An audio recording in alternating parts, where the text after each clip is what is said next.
back to the back of my house. We've got some friends who just arrived. My friend Sol's here. She's gonna be helping me out, her husband Mauricio. But what I told you, we're gonna do this terrific pork adobo that we've got going on here. This is all tied up.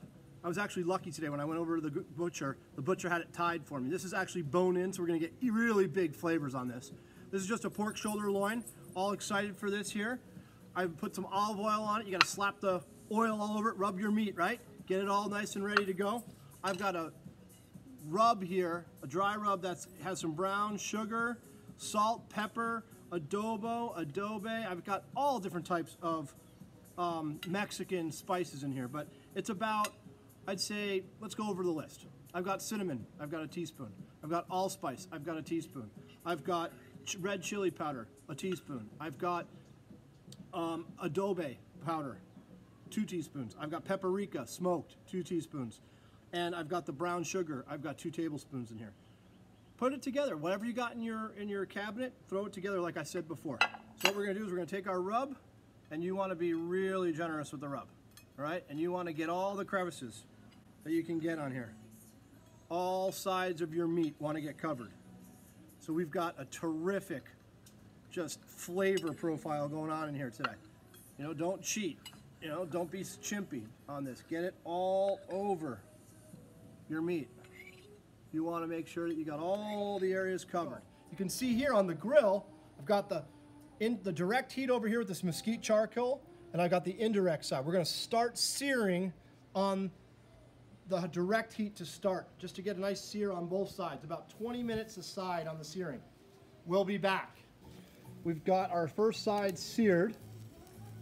The flame got a little high here, so it's a little bit more grilled and whatnot than I'd like, but hey, you know what happens, right? So that's what we've got, but we've got the other side going right now. Important thing is you got to control your flame. So that's a mistake that I need to correct next time I do it, but we all have those things happen, so just keep working through it. You get your other side, make sure you're paying attention to it a little bit more than I was. We'll get every side seared, and we'll be on our way. We've seared all sides of the meat. We've now got it on the indirect part of the grill. We're gonna get the top on, and we're looking to get to a nice temperature of about 145. 140, probably get it off, and then we'll tent it with some tin foil. We'll be back. Man, this has been going for about an hour. Look at the caramelization going on that pork. Oh my God. Can't wait to taste that. Again, see, we got it on the indirect side of the heat.